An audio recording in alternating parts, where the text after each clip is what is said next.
जय गणेश पाहि मां, श्री गणेश रक्ष मां। जय गणेश पाहि मां, श्री गणेश रक्ष मां। जय गणेश पाहि मां, श्री गणेश रक्ष मां। जय गणेश पाहि मां, श्री गणेश रक्ष मां। जय गणेश जय गणेश जय गणेश रक्ष मां। जय गणेश जय गणेश जय गणेश रक्ष मां। जय गणेश जय गणेश जय गणेश रक्ष मां। जय गणेश जय गणेश जय गणेश रक्ष मां। लंबोदर गौरी सुत जय गणेश पाहि मां।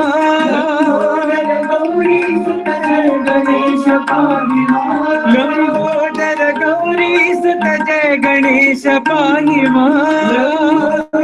गौरी सुत जय गणेश पाहि मां।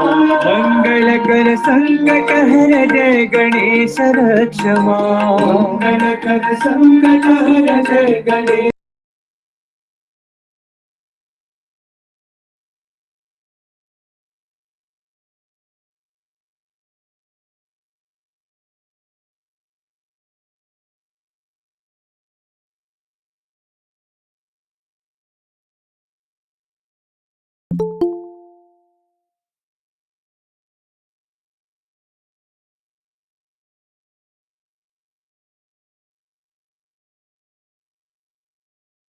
जय गणेश पाहि मां, श्री गणेश रक्ष मां। जय गणेश पाहि मां, श्री गणेश रक्ष मां। जय गणेश जय गणेश जय गणेश रक्ष मां। जय गणेश जय गणेश रक्ष मां। लंबोदर गौरी सुत जय गणेश पाहि मां। गौरी सुत जय गणेश पाहि मां।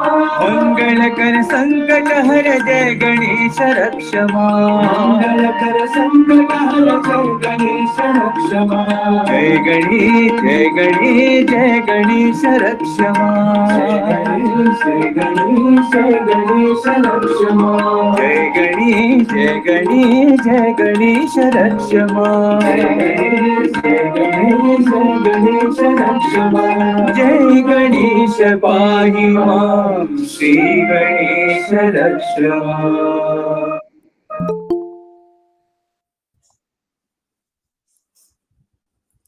ओम श्री साई राम। भगवान बाबा के पावन चरणों में मेरा कोटि कोटि नमन और आप सबको मेरा प्रेम भरा साई राम। हम सत्यम शिवम सुंदरम भाग 4 पढ़ रहे हैं। आइए आज इसका एक नया अध्याय शुरू करते हैं। उनके खेल की युक्तियां। मध्यांतर। मृत्यु हमारा जन्मसिद्ध अधिकार है, एक ऐसी भेंट जिसे प्रत्येक को प्राप्त करने का हक है। यह थके हुए के लिए राहत है, उत्पीड़ित के लिए आश्रय है, जिद्दी के लिए सबक है, भोगवादी के लिए एक झटका है, यात्रा के लिए मील पत्थर है, कायर के लिए दंड है तथा निष्ठावान के लिए स्वर्ग है। लाखों लोगों को इस विश्वास का कायल कराया जाता है कि मृत्यु अंत है, एक पूर्ण विराम है, ना कि अर्ध विराम, तथा यह कि बाद में उन्हें कब्र से उठना होगा तथा उनके पृथ्वी पर निवास की अवधि में किए गए कार्यों के लिए फैसला सुनाया जाएगा। लाखों लोगों को विश्वास है कि उनका वर्तमान जीवन मात्र का मध्यांतर है। शिखर की ओर जाने वाली लंबी व दुर्गम पगडंडी पर अस्थाई शिविर है।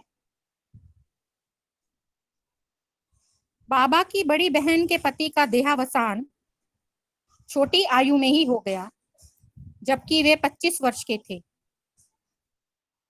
उन्होंने मुझे आंसू बहाने के लिए झिड़का। उन्होंने पूछा, यदि कोई जन्म नहीं लेगा और कोई मिटेगा नहीं तो मेरा समय कैसे बीतेगा? अतएव मृत्यु उनके खेल में एक चाल मात्र है। उनके नाटक में वह पटाक्षेप दृश्य है, जबकि एक पात्र मंच से चला जाता है। देह की असीमितता तथा आत्मा की असीमितता को संभाव से स्वीकार करना पड़ेगा, बाबा कहते हैं। वे विभूति का सृजन करते हैं तथा इसे हमारे ललाट पर लगाकर मृत्यु तथा इसके पश्चात देह का भस्म की ढेरी के रूप में परिवर्तित होने का स्मरण कराते हैं। इससे हमें सांसारिक वस्तुओं से विरक्ति उत्पन्न करने में सहायता मिलती है और हमारी दृष्टि शाश्वत मूल्यों की ओर आकर्षित होती है। बाबा अस्तित्व के इस विधान में मृत्यु को अपना न्याय संगत, ना अधिक ना कम स्थान दिलाने आए हैं। वे वाल्टर कोवन को मृत्यु के उस पठार के क्षेत्र से लौटा लाए, क्योंकि उन्होंने कहा उसने वह कार्य पूरा नहीं किया जिसे उसे करना है। मृत्यु के साम्राज्य को समाप्त करना बाबा की इच्छा नहीं है। जीवित वस्तुएं मृत क्यों हो जाती हैं? हम पूछते हैं। बाबा उत्तर देते हैं, इसलिए कि वे उत्पन्न होती हैं। वस्तुतः उन्हें जन्म मृत्यु के चक्र से छुटकारा पाकर विजय उल्लास मनाना चाहिए। वह श्रोताओं की भीड़ को संबोधित करते हैं। आत्म स्वरूप लारा अर्थात अमरत्व के स्वरूपों, वे मानव के लिए उपनिषद के इस संबोधन को उद्धृत करते हैं। अमृतस्य पुत्राः अर्थात अमरत्व के पुत्रों। कोई भी वस्तु जो संयुक्त की जाती है विघटित होगी ही। कोई भी वस्तु जो उत्पन्न हुई है समाप्त होगी ही। किंतु मनुष्य उस जड़ को काटकर, जिससे कि अंकुर फूटते हैं, तथा उन अच्छे और बुरे कर्मों के संचय को समाप्त कर, जो कि ईश्वर की बही में उसके खाते में लिखे गए हैं, उन्हें जन्म लेने से बच सकता है।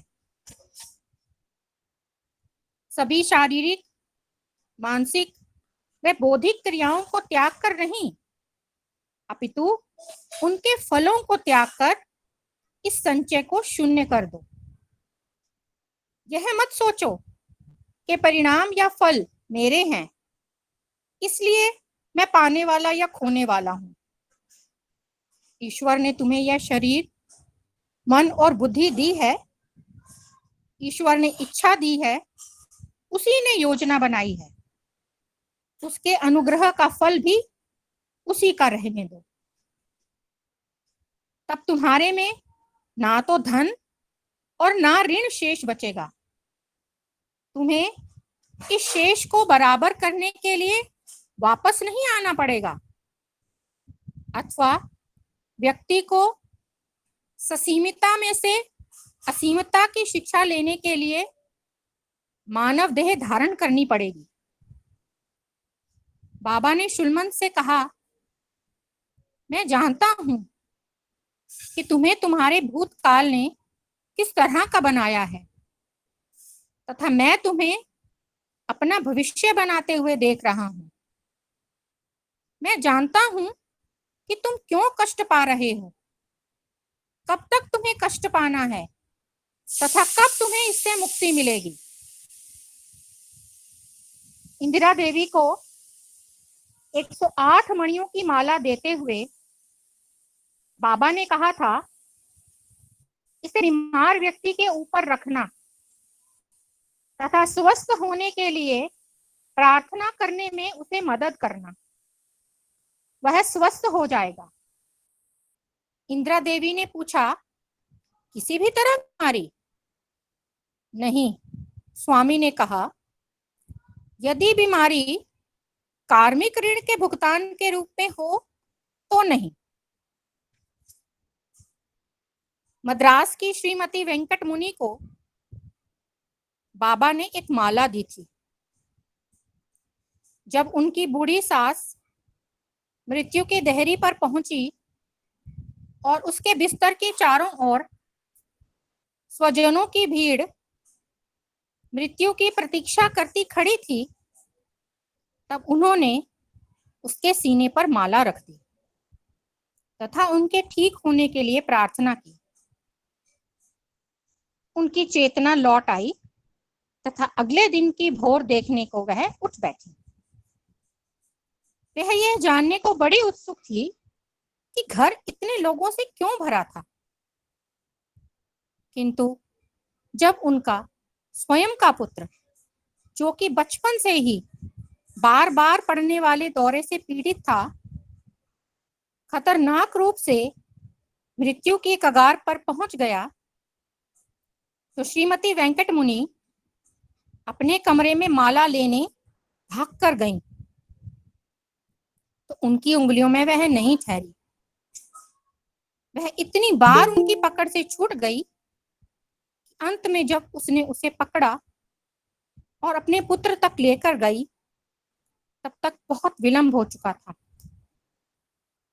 वह कार्मिक ऋण के भुगतान के रूप में थी।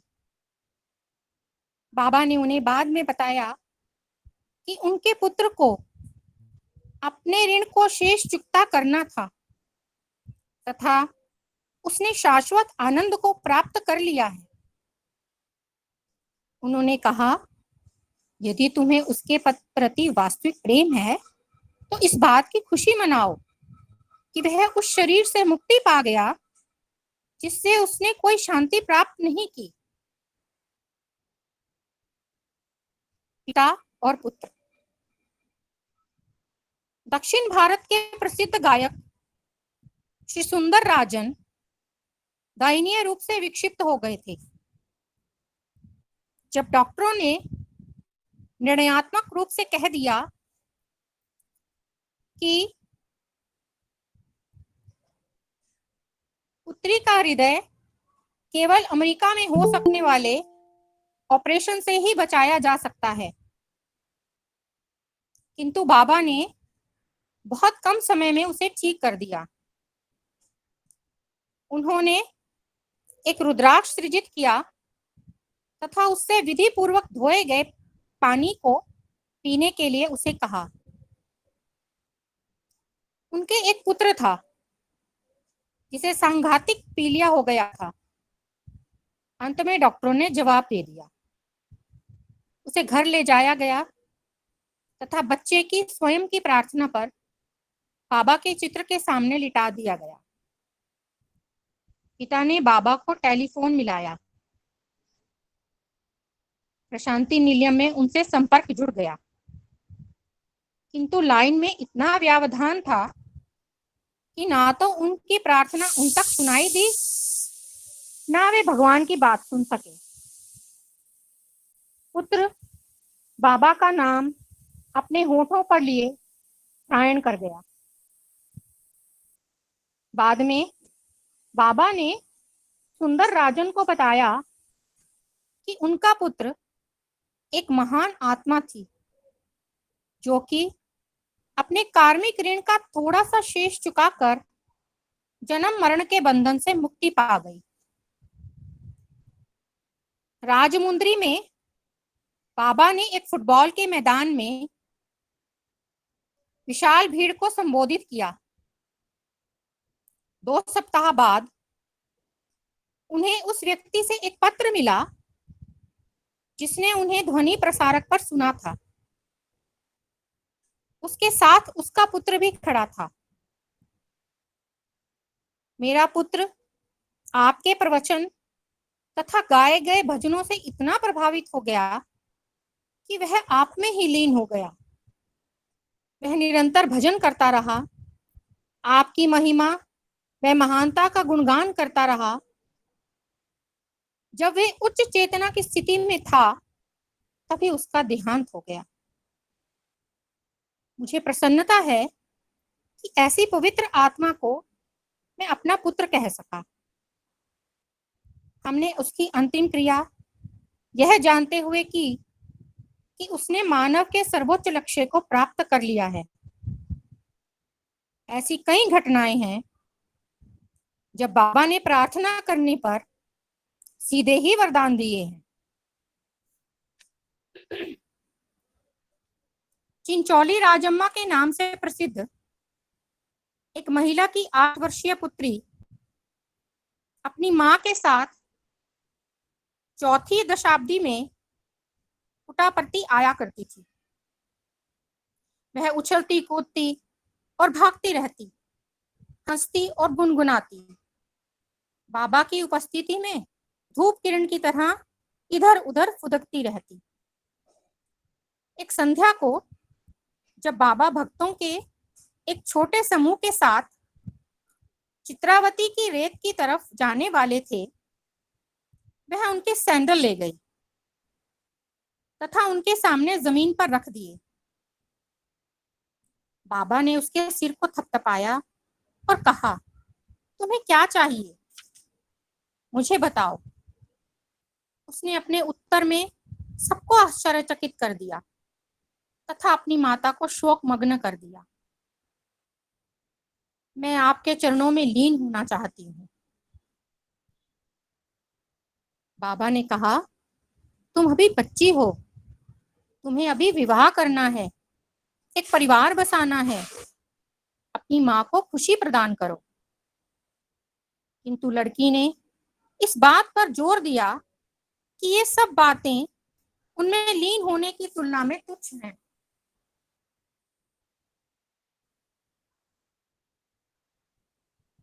लोगों को आश्चर्य हुआ कि उसने यह सब कहां से सीखा। बाबा ने उसके आंसू पोंछे और कहा, तुम्हारे पिता जीवित नहीं हैं, तुम्हें अपनी मां को छोड़ना पड़ेगा। नहीं, मैं चाहती हूं कि आप मुझे सदा के लिए शरण दें। आपने कहा, यदि मैं विवाह कर लूंगी तो मुझे अपनी मां को छोड़ना पड़ेगा। बाबा कुछ समय तक चुप रहे।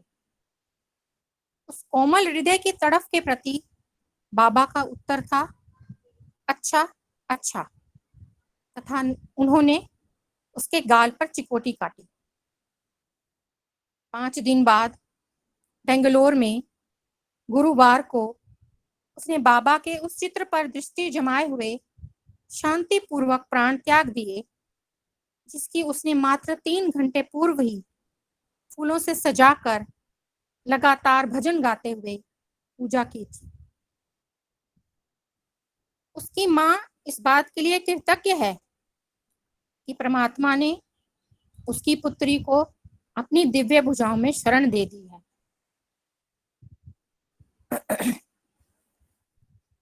श्री रणजोध सिंह इस शताब्दी के तीसरे दशक में कुछ वर्षों तक मैसूर राज्य में पुलिस इंस्पेक्टर जनरल रहे थे। उनकी पुत्री भयंकर वृद्धांत्र रोग से पीड़ित थी, जिसके कारण उसका खाना पीना भी बंद हो गया था। उसके माता पिता बाबा के भक्त थे तथा उनके दिव्यत्व में भी उनका गहरा विश्वास था। एक गुरुवार के दिन बाबा ने अचानक उनके घर आकर उन्हें आश्चर्यचकित कर दिया। उन्होंने रोगी से कोमलता पूर्वक बात की तथा एक डोसा, गर्म, स्वादिष्ट, खस्ता और बढ़िया घी की सुगंध वाला सृजित करके लड़की को खाने को दिया। जब श्री रणजोत सिंह ने बाबा से प्रार्थना की कि वे आगामी गुरुवार को भी पधार कर आशीर्वाद दें, तो बाबा ने बात टाल दी तथा घर से चले गए। आगामी गुरुवार को लड़की अपने बिस्तर से उठी, स्नान किया, बाबा के चित्र के सामने पूजा की तथा यह कहते हुए प्राण त्याग दिए, देखो बाबा मुझे बुला रहे हैं।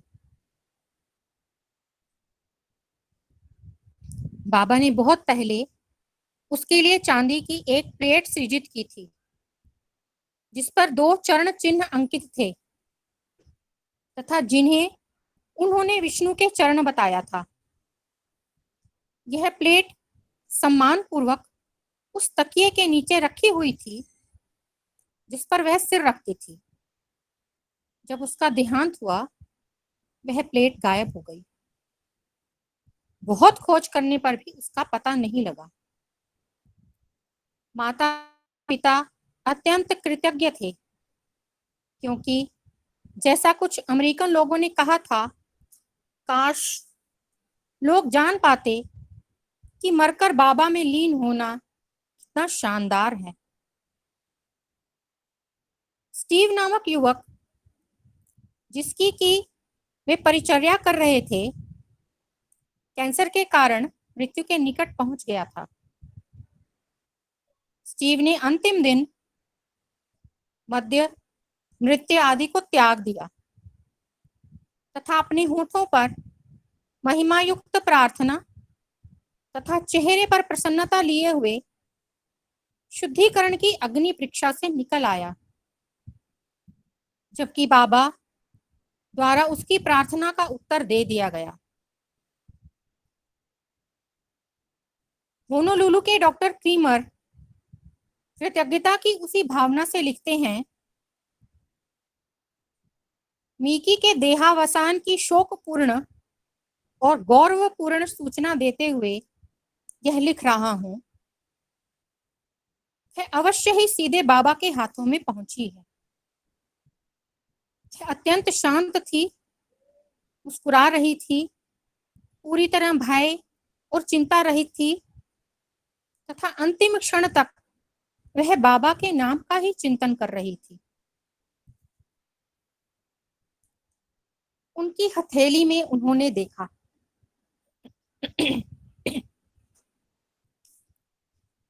द्वितीय विश्व युद्ध में पति कैप्टन थे, पर चूंकि उनका सिविल अस्पताल में सामान्य बीमारी से देहांत हुआ था, इसलिए उनकी विधवा को अधिक पेंशन नहीं मिल सकी। उसे अपने 3 बच्चों, 2 पुत्रियों व 1 पुत्र के भरण पोषण के लिए संगीत सिखाकर कुछ कमाना पड़ा।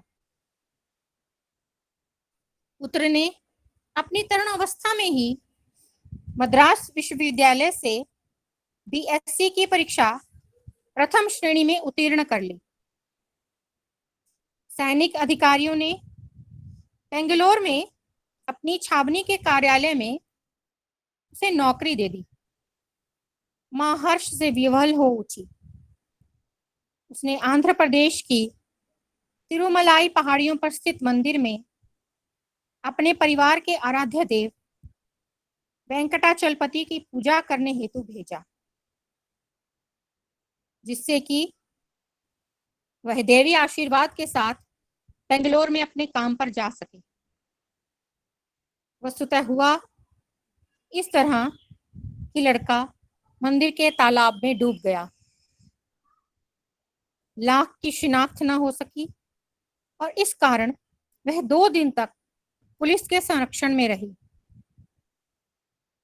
चिंतित माता ने अखबारों में प्रकाशित होने वाली अपने पुत्र की लाश की फोटो को देखा, किंतु स्वप्न में बाबा प्रकट हुए तथा उसे पुटाप्रति आने का निर्देश दिया। वह वहां एक रहस्यमय अजनबी द्वारा ले जाई गई। बाबा ने उसे तथा बच्चों को अनमोल साक्षात्कार हेतु बुलाया। रो मत, उन्होंने सांत्वना दी और कहा, तुम्हारे पुत्र ने अनुशासित जीवन बिताया है। वह पूरी तरह भक्ति युक्त था। वह भगवान में मिल गया है। जब वह आनंद के कमलासन पर पहुंच गया है तो तुम्हें दुखी नहीं होना चाहिए। किंतु उसे सांत्वना नहीं मिल सकी। तब बाबा ने कहा, मैं जानता हूं, मुझे पता है कि तुम्हारा हृदय इसलिए टूट गया है कि तुम इसके शरीर को अंतिम बार देख भी नहीं सकी। देखो, वह यहाँ है। तथा उन्होंने उसके सामने अपनी हथेली फैला दी। उसने उस हथेली में उस प्राणहर यात्रा की घटनाएं देखी। पुत्र तालाब की सीढ़ियों से फिसला। कुछ व्यक्ति उसे बचाने को कूदे, किंतु तब तक बहुत देर हो चुकी थी। प्राथमिक उपचार से वह बचाया नहीं जा सका। शरीर से कमल की तरह लपटों का पुंज निकलता है तथा मंदिर के सबसे भीतरी भाग की ओर, जहाँ की वेंकटाचलपति की प्रतिमा स्थापित है, बढ़ता है तथा भगवान के चरणों में भव्य दीप्ति के साथ विलीन हो जाता है। तब वह देखती है कि ईश्वर साक्षात साकार हो उठते हैं तथा स्वयं बाबा के आकर्षक रूप में बदल जाते हैं। कुछ समय बाद बाबा ने कहा, माँ, जिसे तुम अपने पुत्र की तरह प्रेम करती थी, वह पूर्व जन्म में ईश्वर का दृढ़ विश्वासी भक्त था। उसने उसी पवित्र मंदिर के तालाब की सीढ़ियों पर 12 वर्ष तक तपस्या की थी। उसकी हार्दिक इच्छा थी कि वह उस पवित्र जल में जल समाधि ले ले। उसकी इच्छा पूर्ति हेतु उसने फिर जन्म लिया और तुम्हारे गुरु के रूप में तुम्हें मुझ तक लाया। तुम वेंकटाचलपति की महिमा का गान करते हुए पुटापर्ती में रहो, जिन्होंने कि तुम्हारे पुत्र को अपने तत्वों में ग्रहण कर लिया है।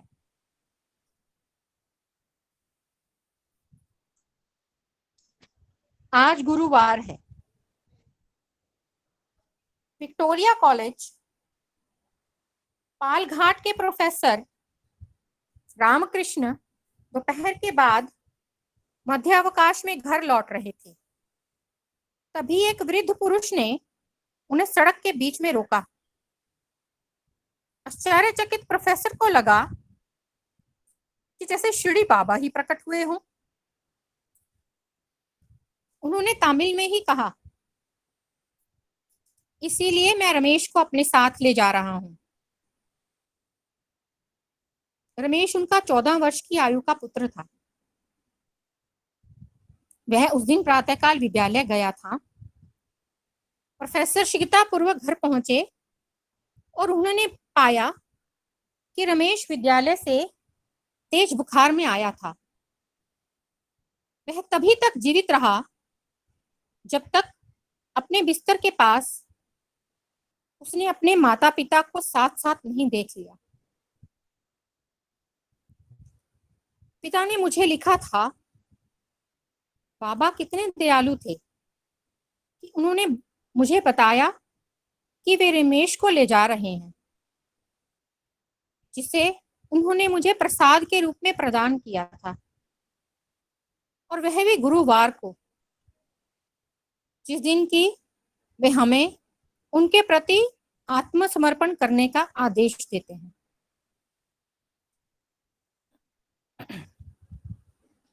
कुछ सप्ताह बाद उटकमंड में बाबा ने माता पिता को अपने पास बुलाया, अपनी घोषणा की पुष्टि की तथा लड़के के फोटो पर विभूति की विपुल वर्षा करके आशीर्वाद दिया।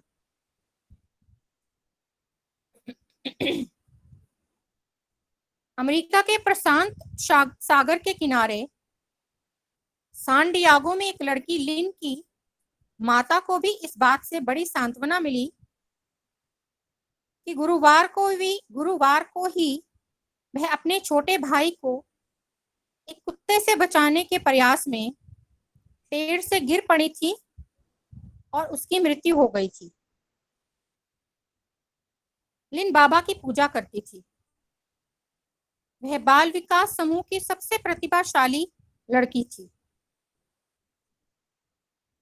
उसकी मां ने इस दुर्घटना को शांतिपूर्वक सहन किया क्योंकि बाबा ने उसे भाग्य के उस आघात को सहन करने का विवेक दिया था।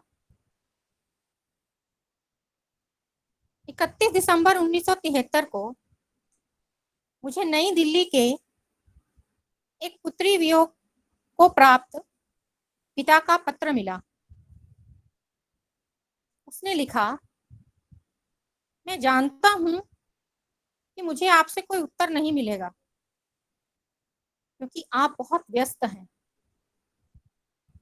किंतु जो कुछ मैं अनुभव करता हूं मैं अवश्य लिखना चाहता हूं क्योंकि इससे मुझे अपने साईं बाबा के समीप पहुंचने में सहायता मिलती है। मैंने 21 दिसंबर 1973 को सफदरजंग अस्पताल में अपनी विवाहिता पुत्री को खो दिया।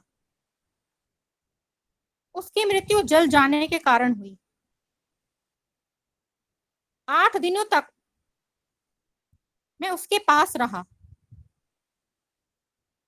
बाबा हमेशा मेरे साथ रहे थे। उनकी उपस्थिति ने मुझे असीम हिम्मत और शांति प्रदान की कि मैं इस अग्नि परीक्षा का सामना बिना एक आंसू या किसी शिकायत के कर सका तथा मैं इसे उन्हीं की करनी के रूप में ग्रहण कर सका। मैं जानता हूं कि उसकी मृत्यु निश्चित थी और इस कारण मेरी बाबा के प्रति की गई प्रार्थना निष्फल हो गई, किंतु उनका आशीर्वाद सदैव हमारे साथ था क्योंकि उसे बाबा का चरणामृत और विभूति मृत्यु के पूर्व दे दी गई थी। आपको यह जानकर प्रसन्नता होगी कि उसकी मृत्यु अत्यंत शांतिपूर्वक हुई। उसकी शारीरिक वेदना उतनी नहीं थी जितनी कि उस वार्ड के उसी तरह के रोगियों की थी। कृपया स्वामी तक मेरा धन्यवाद पहुंचा दें। इस पत्र के लेखक एम सेठू में निश्चित ही हम एक साधक को देखते हैं। जैसा कि एलिस केरे का लिखना है, उनके रहस्यपूर्ण तरीके अत्यंत विचित्र होते हैं। यदि हमारे सबसे प्रिय सुख के साधन भी नष्ट हो जाएं और हम मिट्टी में भी मिल जाएं, तो भी हम उनके प्रति विश्वास रखेंगे। एक आध्यात्मिक शैक्षणिक संस्थान के संस्थापक और निर्देशक नारायण भट्ट, जिन्हें बाबा ने उनके द्वारा स्थापित सभी विद्यालयों में साई निर्देशों का प्रयोग करने की प्रेरणा दी थी, उस समय मृत्यु को प्राप्त हो गए जबकि उनकी कार एक बस से टकरा गई। उन्होंने 50 से अधिक ऐसे उच्च शिक्षा प्राप्त युवकों को प्रेरणा दी थी जिन्होंने उनकी योजना के तहत चलने वाली सेवा गतिविधियों के प्रति अपने आप को भक्ति भाव से समर्पित कर दिया था। उन्हें पश्चिमी कर्नाटक की पहाड़ियों में अपने द्वारा स्थापित विद्यालयों और छात्रावासों में बाबा के आगमन की आशा थी और जब उनकी मृत्यु हुई उस समय वे उनके आगमन के लिए तैयारियां कर रहे थे। जैसे कि सड़क निर्माण, टीलों को समतल करना तथा पेड़ लगाना। जैसा टैगोर ने लिखा है, ज्योति का बुझना नहीं था, यह तो प्रभात होने के कारण मात्र लैंप के बुझाने की तरह था। उनकी मां ने आंसू बहाए, पर पुत्र के लिए नहीं, जिसके लिए कि वे जानती थी कि आंसू उसे वापस नहीं ला सकते। किंतु विद्यालयों व छात्रावासों के बालकों के लिए, जो कि अनाथ होने की विपत्ति का सामना कर रहे थे। बाबा ने उस मां को तार द्वारा संदेश भेजा जिसने अपने एकमात्र पुत्र को खो दिया था। नारायण भट्ट मुझ में लीन हो गया है, और इसलिए मां साहसपूर्वक कह सकी, मृत्यु कहाँ है तुम्हारा डंक। जब एक वृद्ध भक्त रावल शेषगिरी राव अपनी अंतिम सांसें ले रहे थे, तब बाबा ने प्रशांति निलयम के उनके कमरे में आकर उन्हें कॉफी के छोटे छोटे घूंट पिलाकर पुनर्जीवित कर दिया। उन्हें 14 वर्ष से भी अधिक समय तक आश्रम का भार संभालने का सौभाग्य प्राप्त हुआ था। वे धर्मशास्त्रों में पारंगत थे तथा नियमित रूप से जप और पूजा करते थे। वस्तुतः अपनी जीभ पर उपनिषद तथा आंखों के सन्मुख बाबा को रखकर वे महापारायण कर रहे थे। पंच महाभूत जिनसे संयुक्त होकर मेरा यह शरीर बना है, अब विघटित या अलग अलग हो रहा है। ये वे शब्द थे जो उनके होठों से उस समय निकल रहे थे।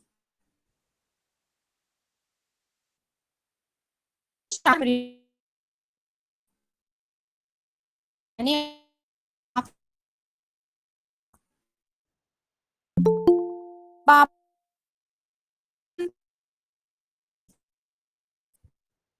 कि उन्हें मुड़े तथा डांट कर बोले, मुझसे पहले टिकट लिए बिना ही इस यात्रा पर तुम कैसे चल दिए?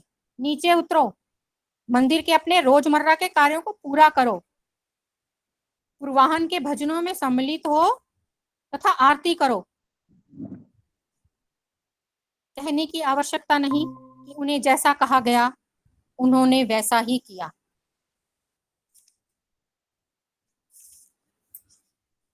तुम मर नहीं सकते।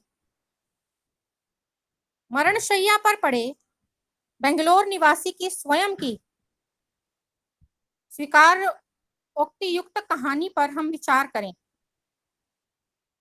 ब्रिजपाल पी पारेख ने 18 अगस्त 1972 को लिखा, 6 वर्ष पहले व्हाइटफील्ड वृंदावन में साईराम वृक्ष के चारों ओर लगी हुई दर्शनों की पंक्ति में मैं बैठा था। बाबा ने मुझे व्यक्तिगत साक्षात्कार का अवसर दिया। उन्होंने मेरी आंतरिक विचारधारा और चिंताओं का उल्लेख किया और इन शब्दों के साथ मुझे आशीर्वाद दिया, विश्वास रखो, मन को शांत रखो, बाबा का आशीर्वाद तुम्हारे साथ है। मुझे विभूति प्रसाद नहीं दिया गया। जब मेरे व्यवसाय में भाग्य ने साथ नहीं दिया, मैं कई तरह की चिंताओं से ग्रस्त हो गया, तो उनमें मेरा विश्वास डगमगा गया। यद्यपि मैंने 1938 में वाणिज्य में डिप्लोमा प्राप्त किया था, तथापि मैं आजकल के व्यवसाय की युक्तियों के अनुकूल स्वयं को नहीं ढाल सका तथा आर्थिक दृष्टि से पूरी तरह बर्बाद हो गया। मैं बुरी तरह निराश हो गया। मैंने आत्महत्या का विचार कर लिया।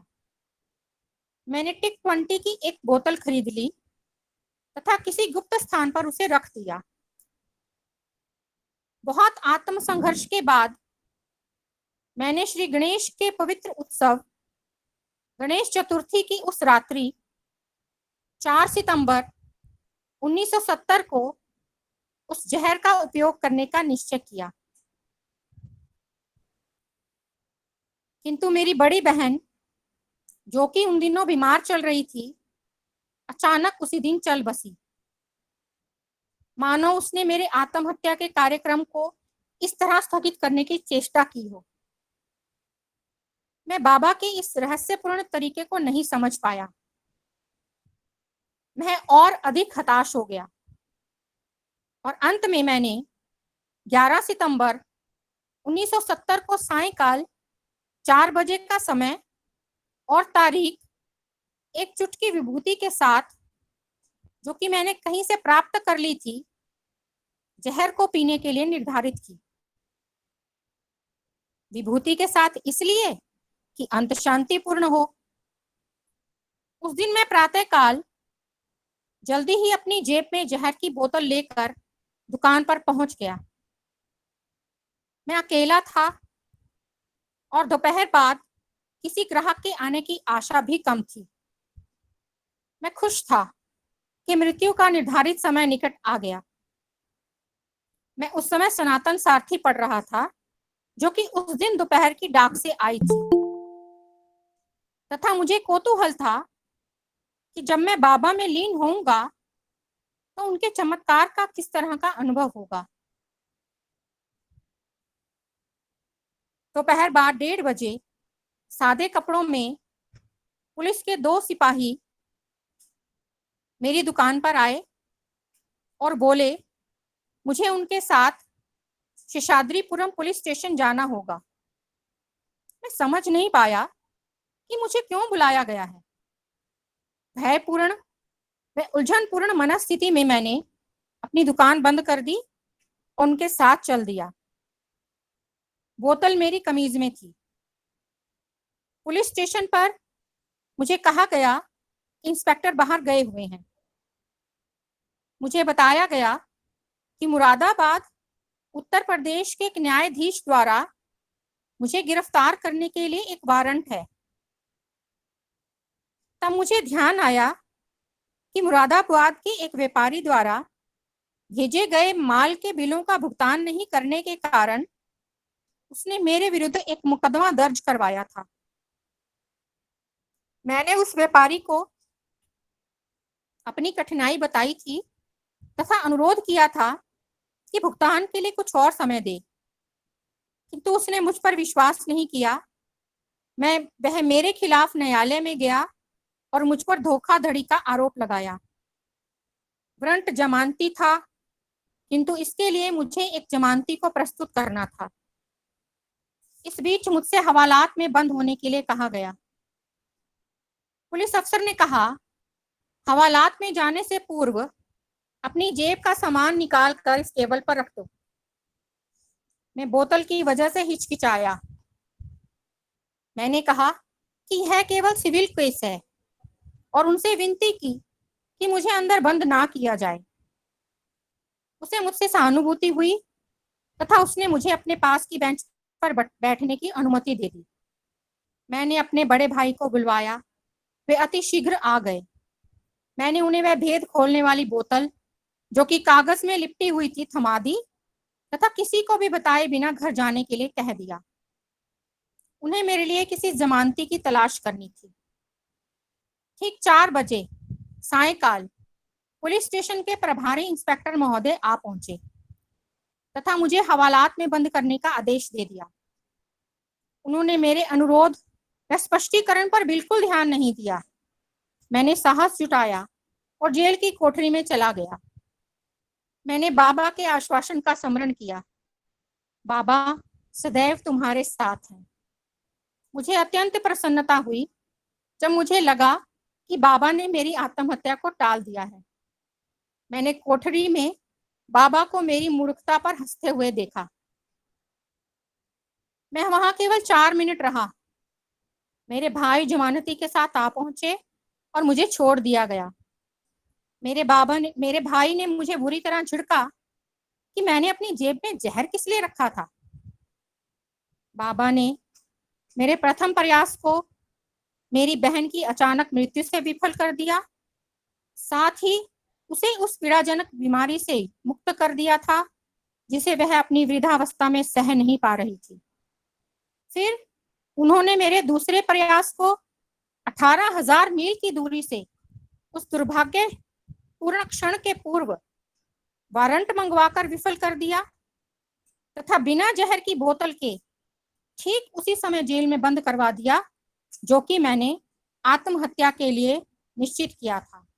उनके रहस्य को समझ पाना वास्तव में मानव बुद्धि से परे की बात है।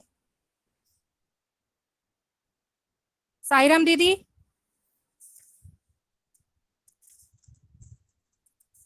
साईराम जी।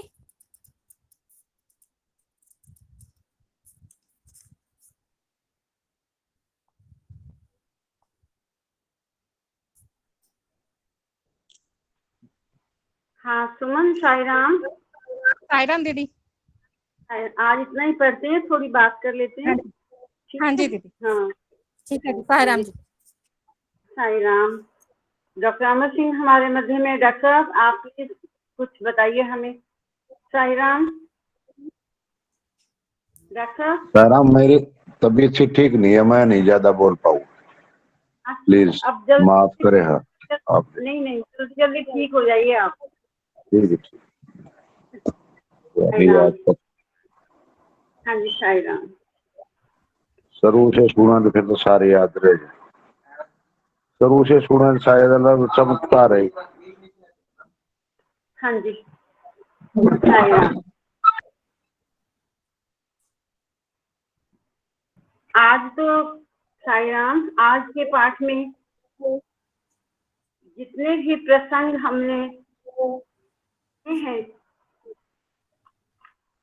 भगवान की दीक्षा के ही उदाहरण है कि भगवान ने कैसे अपने भक्तों को, जिनके ऊपर कोई कष्ट आया या ऐसा मन की अवस्था हुई कि जिसमें कुछ मन की कमजोरी ही होती है, कि जीना नहीं चाहते, कुछ ऐसे दुष्कर प्रयास करने की कोशिश की, तो ऐसे भक्तों के उन प्रयासों को कैसे भगवान ने टाला भी। और कोई जो पुण्य आत्माएं जो भगवान में लीन होने के लिए ही आई थी भगवान के श्री चरणों में, और वे लीन भी हुई। मैं तो सिर्फ एक आध पेज, बाकी सब आपने पढ़ा है, मैं तो एक आध पेज जो शुरू का है, जिसमें भगवान ने अगर हमारे जीवन की हर एक अवस्था हमारी अवस्था है ऐसी कि जिससे हम कुछ सीखते हैं, पाते हैं, जिसको जीते हैं, तो मृत्यु भी ऐसी अवस्था है कि वो भी अपने आप में एक घटना है जिसको घटित होना है, और उस घटना को भी कैसे सुंदर तरीके से गले लगाना या उसमें भी परिपूर्णता को कैसे प्राप्त करना है, ये शुरू में इस चैप्टर में भगवान ने इसको स्पष्ट किया है।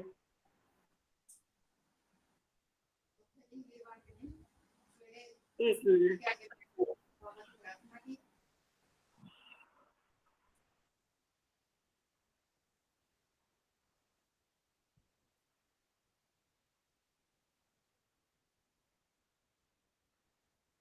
हाँ जी साईराम, मैं तो इसको पढ़ ही देती हूँ।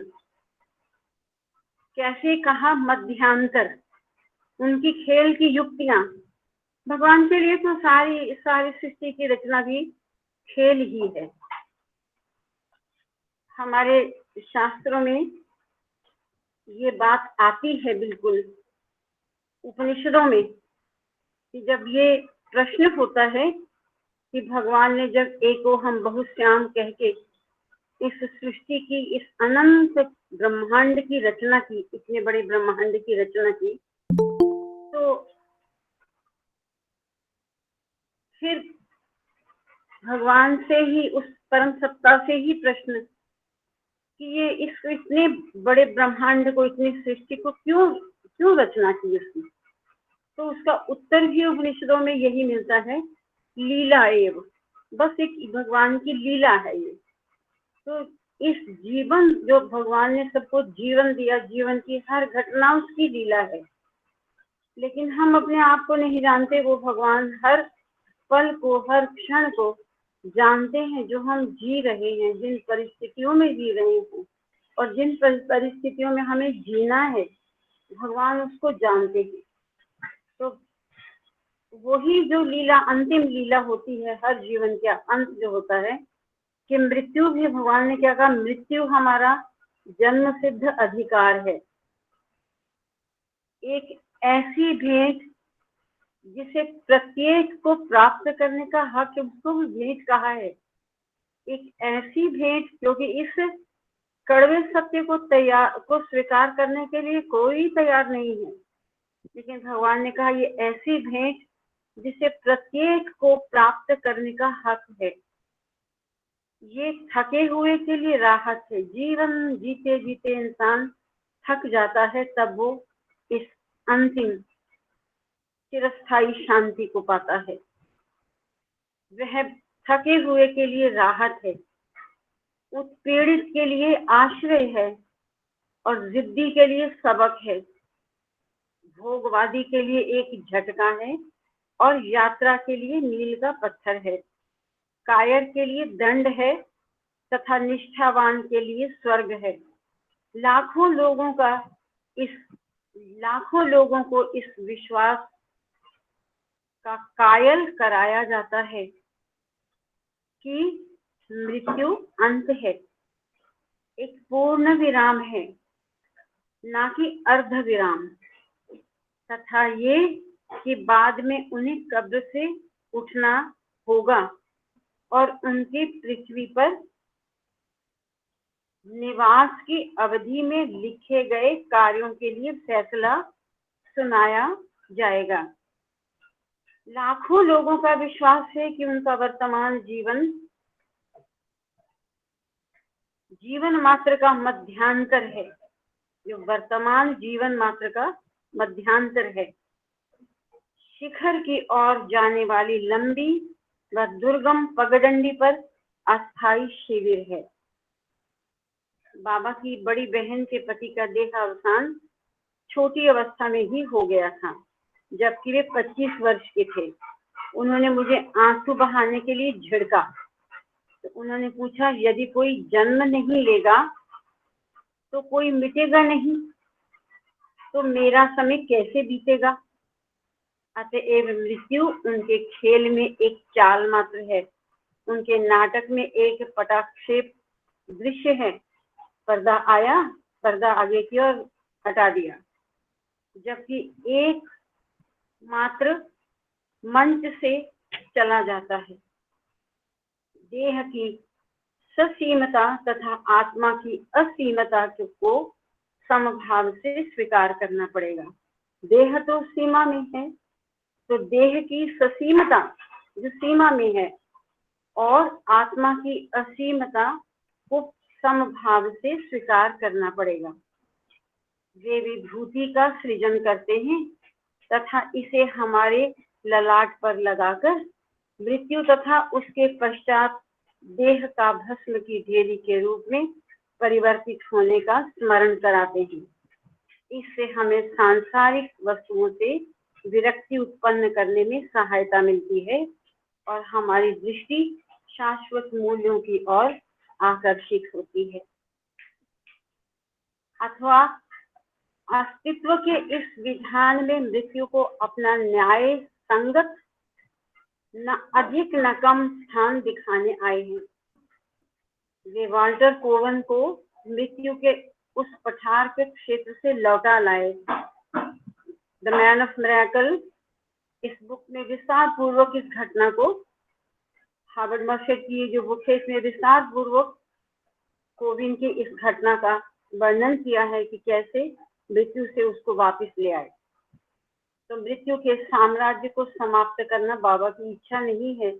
जीवित वस्तुएं मृत क्यों हो जाती हैं, हम पूछते हैं। बाबा उत्तर देते हैं, इसलिए कि वे उत्पन्न होती हैं, परंतु उन्हें जन्म मृत्यु के चक्र से छुटकारा पाकर विजयोत्सव विजयोल्लास मनाना चाहिए। वह श्रोताओं की भीड़ को संबोधित करते हैं, आत्मस्वरूप लारा। यहाँ ही बात समझने वाली। स्वामी हमेशा जब भी अपना दिव्य संबोधन प्रारंभ करते हैं तो वो हमेशा आत्मस्वरूप लारा, अमृत पुत्र, इस तरह से हम सबको कहकर पुकारते हैं। बाबा का वो दिव्य स्वरूप सच्चित आनंद स्वरूप भगवान है। उसका हमारे शरीरों के साथ कोई संबंध नहीं है। उसका हमारे साथ जो हमारे अंतर में निवास करने वाली दिव्य आत्मा है, उसके साथ ही उसका संबंध है, और इसीलिए वो उसी को ही पुकारते हैं। आत्मा स्वरूप लारा, लारा का मतलब बच्चे होते हैं, अथवा अमृतत्व के स्वरूपी वे मानव के लिए उपनिषद के इस संबोधन को उद्धृत करते हैं। अमृतस्य पुत्राः अर्थात अमृत के पुत्रों। अमृत पुत्र कहते हैं स्वामी हमें कोई भी वस्तु जो संयुक्त की जाती है, विघटित होती है, संयुक्त की जाती है, जिसको बहुत सारे घटक लेकर एक वस्तु जोड़ दी जाती है, तो उसका विघटन भी होता है। ये जो मानव देह है, ये भी 5 महाभूतों के संयोग से घटित हुई है, इसका भी वियोग ही हो। इसी तरह से फिर ये 5 महाभूत अलग अलग हो जाते हैं। किंतु मनुष्य इस जड़ को काटकर जिससे कि अंकुर को फूटते हैं तथा उन अच्छे और बुरे कर्मों के संचय को समाप्त कर, जो कि ईश्वर की बही में उनके खाते में लिखे गए हैं, पुनः जन्म लेने से बच सकता है। सभी शारीरिक, मानसिक, बौद्धिक क्रियाओं को त्याग कर नहीं, अपितु उनके फलों को त्याग कर इस संचय को शून्य कर दो। यह कर्मयोग का 2 पंक्तियों में मैसेज भगवान का शॉर्ट में। मैं दोबारा पढ़ती हूँ कि पुनः जन्म लेने से कैसे बच सकता है। सभी शारीरिक, मानसिक, बौद्धिक और आत्मिक क्रियाओं को त्याग कर नहीं कि मैं शरीर से, मैं हाथ पैरों से कोई काम नहीं करूंगा, मैं अपनी बुद्धि से कुछ सोचता नहीं हूँ, इत्यादि इत्यादि, अपने मन से मैं कुछ सोचूंगा नहीं, ऐसे नहीं। क्या कहा, अपितु उनके फलों को त्याग कर। काम तो शरीर से भी होगा, मन से भी होगा, बुद्धि से भी होगा, लेकिन उनके फलों को त्याग कर इस संचय को शून्य कर दो। और ये मत सोचो कि परिणाम का फल, और ब्रैकेट में लिखा है भगवान ने, मेरे हैं, इसलिए मैं पाने वाला या खोने वाला हूँ। ईश्वर ने तुम्हें ये शरीर, मन और बुद्धि दी है। ईश्वर ने इच्छा दी है, उसी ने योजना बनाई है, उसके अनुग्रह का फल भी उसी का रहने दो। तुम्हारे में ना तो धन और ना ऋण शेष बचेगा, जो बस उसी को समर्पित करते जाओ, आत्मसमर्पण की भावना। तुम्हें इस शेष को बराबर करने के लिए वापस नहीं आना पड़ेगा, अथवा व्यक्ति को ससीमता में से, जो शरीर तो सीमित है, सीमा की रेखाओं में है, ससीमता से असीमता की शिक्षा लेने के लिए मानव देह धारण करनी पड़े। बस इतना सही हम समझ पाए, टाइम भी हो गया।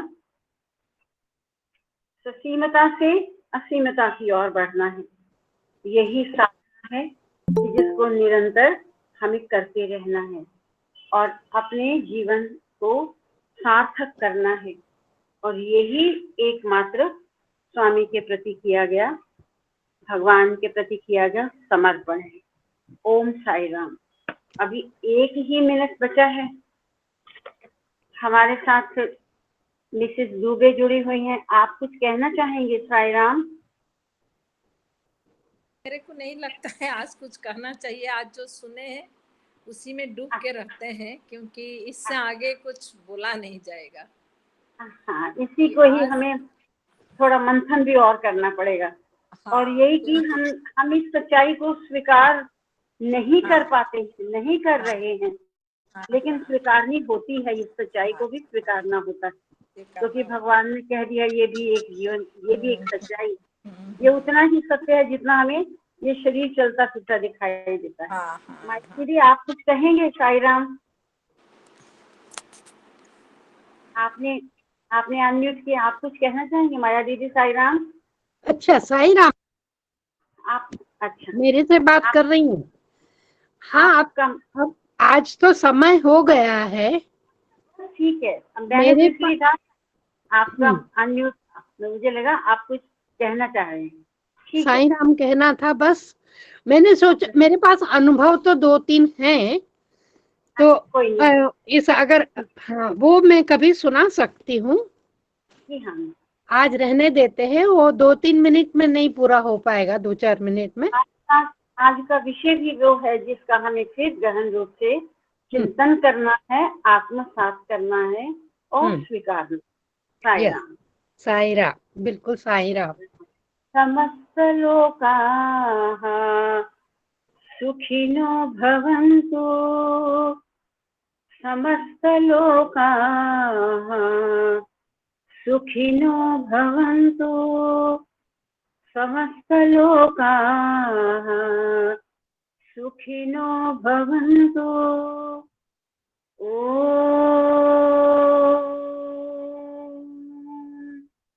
शान्तिः शान्तिः शान्तिः।